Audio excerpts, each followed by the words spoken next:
ओम शांति। 6 सितंबर 2023। प्रातः मूल्य। ओम शांति। बाप दादा मधुबन। मीठे बच्चे, सर्विस का शौक रखो। विशाल बुद्धि बन सर्विस की भिन्न भिन्न युक्तियाँ निकालो। जो बातें बिगड़ अर्थ हैं उन्हें करेक्ट करो। प्रश्न। आत्मा जो अजामिल जैसी गंदी बन गई है उसको साफ करने का साधन क्या है? उत्तर। उसे ज्ञान मान सरोवर में डुबो दो। अगर ज्ञान सागर में डूबे रहे तो आत्मा की मैल साफ हो जाएगी। प्रश्न। ब्राह्मणों के लिए सबसे बड़ा पाप कौन सा है? उत्तर। ब्राह्मण अगर बाप की आज्ञा न माने तो ये बहुत बड़ा पाप है। बाप की पहली आज्ञा है तुम मुझे निरंतर याद करो, लेकिन बच्चे इसमें ही फेल हो जाते हैं। फिर माया कोनों के विक्रम करा देती है। गीत। छोड़वी दे आकाश सिंहासन। ओम शांति। बच्चों की बुद्धि में क्या आता है? कौन आया है? बाप, टीचर, सदगुरु। माता पिता अक्षर तो जरूर चाहिए। माता पिता अक्षर भारत में प्रचलित है। तुम माता पिता, पीछे तुम कह सकते हो बाप दादा। वैसे तो माता पिता में बाप दादा आ जाता है, परंतु नहीं, ये समझाने का तरीका है क्योंकि बाप है, माँ भी जरूर चाहिए। अब माता पहले कौन है? ये गुहते गुहा बात जो कोई समझ न सके। क्या प्रजापिता ब्रह्मा होने से भी माता चाहिए? प्रजापिता ब्रह्मा के साथ कोई प्रजापत्नी भी चाहिए? नहीं, प्रजापत्नी नहीं चाहिए क्योंकि यह मुख वंशावली है, इसमें ब्रह्मा की पत्नी कोई हो नहीं सकती। ये बहुत गुहा और गंभीर बातें हैं। इसे समझने और धारण करने के लिए बुद्धि चाहिए। ये एक ही बाप है जो बच्चों के सम्मुख आते हैं। तुम तो समझते हो माता पिता बाप दादा सम्मुख आया है। बच्चे बाहर में सर्विस करते हैं, सेंटर पर जो रहते हैं वह ये नहीं समझेंगे कि माता पिता बाप दादा सम्मुख आए हैं। वह समझेंगे फलानी बीके व ब्रह्मा कुमारी आई है, ये मम्मा एडॉप्ट की हुई है, सबसे लकी सितारा जगत अम्बा है, ये संभालने के लिए मुख्य है, इसलिए इन पर कलश रहता है। और ये ब्रह्मा तो हो गई ब्रह्मपुत्रा मेल के रूप में, तो सरस्वती जरूर चाहिए। सरस्वती को ही जगत अम्बा कहा जाए, इस मेल को तो जगत अम्बा नहीं कहेंगे। ये बड़ा अच्छा राज है जो कोई भी गीता भागवत में नहीं है। शास्त्रों में कहानियाँ बैठ लिखी हैं। 5000 वर्ष पहले व 2500 वर्ष पहले क्या हुआ था सो बैठ लिखते हैं। वह नाम रूप देश काल तो कुछ नहीं है। नहीं, नाटक भी अनेक प्रकार के बनाते हैं। ये बाप बैठ सम्मुख अच्छी थी समझाते हैं कि बच्चे हर एक बात को पूरा समझ जाएं। इन गीतों में भी कई बिगड़ अर्थ अक्षर हैं। अब आकाश तत्व तो ये है, इसमें तो हम बैठे हैं। जिस पालों के बाप को सब याद करते हैं वह कोई आकाश तत्व से आते नहीं हैं। अगर श्री कृष्ण की आत्मा कहें वह तो यहाँ ही हैं। सब मुख्य मुख्य आत्माएं, धम्म स्थापक आदि यहाँ ही हैं। श्री कृष्ण की आत्मा भी 84वें जन्म में यहाँ ही हैं। उनकी आत्मा को तो बुला न सके, ये परमपिता परमात्मा को बुलाया जाता है कि आओ, अपना महतत्व निवार धाम छोड़कर वहाँ से आओ। तुम आत्माओं का सिंहासन तो महतत्व है। आकाश में तो तुम जीव आत्मा रहती हो। ये मांडवा है खेल चलने का। जब गीत सुनते हो दिल में आप ही करेक्ट करते जाओ। ये तो जिन्होंने नाटक बनाए हैं उन्होंने ही फिर गीत बनाए हैं। फिल्म शूट करने वालों को भी समझाना चाहिए, इसमें बड़ी विशाल बुद्धि चाहिए। बाबा राय देते हैं सर्विस करने लिए। ये ड्रामा जिसने बनाया है उन्हें समझाना चाहिए, उनसे मिलना चाहिए, इतनी समझ चाहिए। बाप तो डायरेक्शन देंगे। बाप को तो जाकर नहीं पूछना है, बाप तुम बच्चों को डायरेक्शन देंगे, ऐसे ऐसे करो, श्रीमत पर चलो। गीत वास्तव में धरती ये भारत खंड है, भारत में उनका आना होता है, भारत ही उनका वर्थ प्लेस है। सभी उस न्याय का फादर को ही बुलाते हैं। श्री कृष्ण तो सबका फादर नहीं है, और मुरली जो दिखाते हैं वह कोई काट की तुतारी तो नहीं है जो श्री कृष्ण के हाथ में देते हैं। मुरली तो वास्तव में ज्ञान की है। गॉडेस ऑफ नॉलेज सरस्वती को कहते हैं, राधे को नहीं कहेंगे, श्री कृष्ण को भी नहीं कहेंगे। यह तो जोड़ी है बाप और बच्चे की। सरस्वती को कहा जाता है गॉडेस ऑफ नॉलेज, तो जरूर प्रजापिता ब्रह्मपुत्र भी गॉड ऑफ नॉलेज होना चाहिए। लेकिन ब्रह्मा के लिए तो गाया नहीं जाता। गॉड इज नॉलेजफुल कहा जाता है, ब्रह्मा नॉलेजफुल नहीं, गॉड इज नॉलेजफुल। परमपिता परमात्मा ज्ञान सागर है, तो अब जरूर अपने बच्चों को ज्ञान देंगे। पहले पहले इनमें प्रवेश कर इन द्वारा दूसरों को देते हैं। इनमें सब लकी सितारे आ जाते हैं। ज्ञान सूर्य, फिर ज्ञान चंद्रमा, ये ब्रह्मा हुए। फिर चाहिए ज्ञान चंद्रमा के नज़दीक एक सितारा जो चंद्रमा के सामने खड़ा रहता है। वह बहुत तीखा होता है, उनको ज्ञान लकी सितारा कहेंगे। उनका नाम सरस्वती रखा हुआ है। सरस्वती बेटी हो गई ना, ये तो बाप भी हुआ, बड़ी नदी भी हुई। बहुत बड़ी नदी है। सब नदियों का मेल सागर में होता है। सागर और नदियों का मेला होता है। सरस्वती भी सागर में मिलती है। उनका मेला नहीं लगता है। मेला ब्रह्मपुत्र नदी का लगता है। ये नदी वंडरफुल है, मेल है। नदी तो फीमेल को कहा जाता है। ये गुहराज बहुत समझने लायक है, परंतु ये बातें पहले पहले कोई को नहीं बतानी चाहिए। पहले तो लौकिक माता पिता पारलौकिक माता पिता का राज समझाना चाहिए। लौकिक माता पिता से अल्पकाल क्षणभंगुर सुख का वर्षा मिलता आया है, ये तो पक्का याद रहना चाहिए। दूसरा कोई तो बाप का राज समझा ना सके। वह तो जानते नहीं, गाते हैं तुम माता पिता। अब पिता सर्वव्यापी है तो माता कहाँ गई, ये समझने की बात है ना। माता पिता चाहिए ना। माता पिता कहा जाता है निराकार को, परंतु समझते नहीं है इनको माता पिता क्यों कहा जाता है। वह तो गॉड फादर है। फिर कहते हैं एडम और ईव, एडम ही ईव है, ये नहीं समझते। प्रजापिता ब्रह्मा वही फिर माता हो जाती है। एडम और ईव अथवा आदम बीवी कहते हैं, परंतु अर्थ नहीं समझ सकते हैं। बच्चे समझ सकते हैं।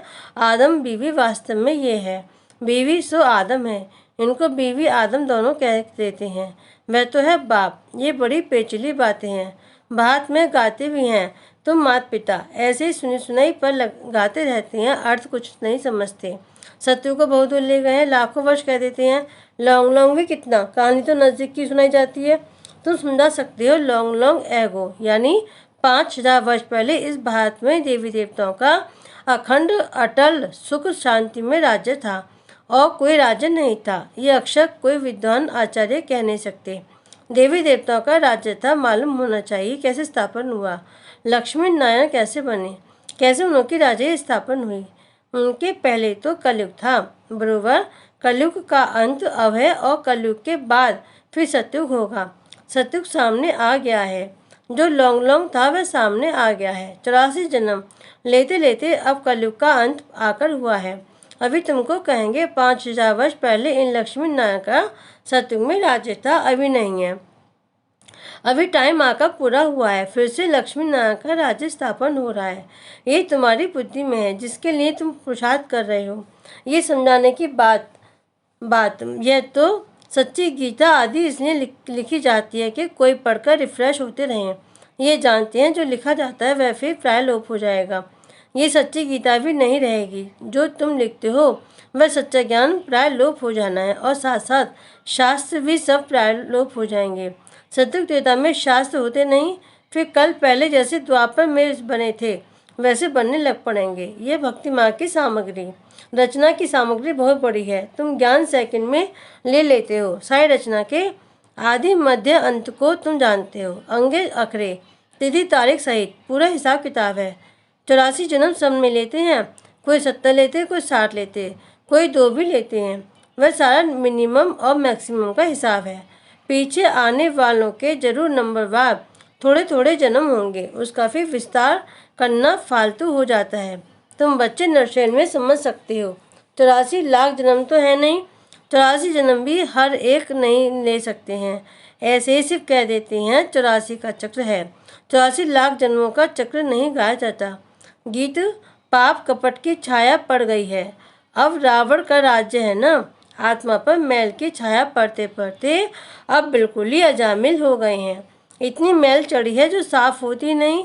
उस मैल को निकालने के लिए फिर गाया हुआ है ज्ञान मान सरोवर, उसमें डूबा रहे।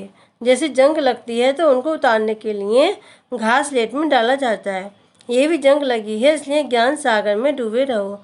कोई पानी की नदी वह सागर की बात नहीं। ज्ञान सागर जो ज्ञान देते हैं उस नॉलेज में तत्पर रहना है।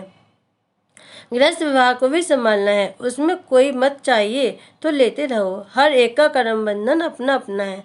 सर्जन सबके लिए एक ही दवा नहीं देते हैं। हर एक का कर्म बंधन, हर एक की बीमारी अपनी अपनी है। ये 5 विकारों की बीमारी महाभारी है।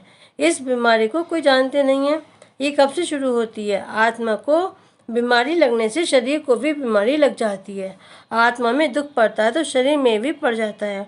ये बाधा शास्त्रों में नहीं है, वह तो भक्ति माँ का भक्ति कांड है। भक्ति काव्य बाबा ने बताया है कि पहले होती है अव्यभिचारी भक्ति, फिर रजोगुणी व्यभिचारी भक्ति, फिर व्यभिचारी तमोगुणी भक्ति, जैसी जैसी भक्तों की अवस्था वैसी भक्ति भी हो जाती है। ज्ञान भी जैसे उतरता है, पहले 16 कला, फिर 14 कला, फिर 12 कला। प्रारब्ध जो बनती है वह फिर उतरती जाती है।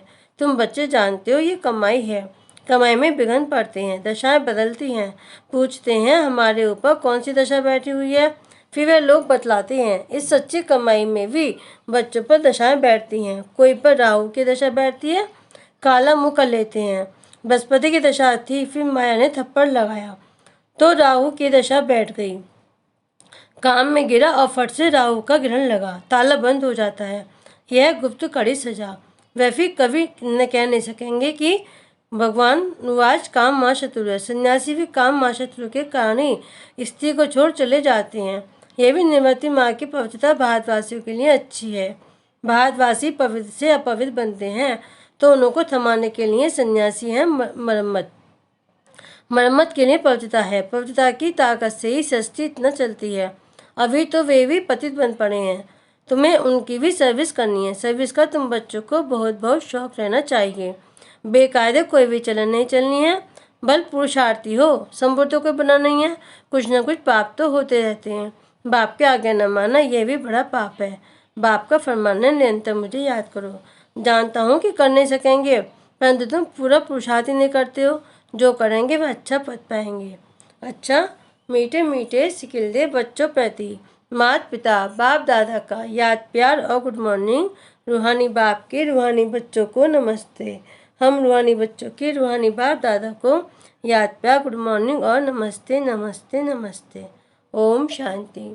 धारणा के लिए मुख्य सार। नंबर 1, 5 विकारों की बीमारी से मुक्त होने के लिए सर्जन की राय लेते रहना है। आत्मा पर कोई बीमारी न लगे, इसकी संभाल करनी है। नंबर 2, सच्ची कमाई करनी और करानी है।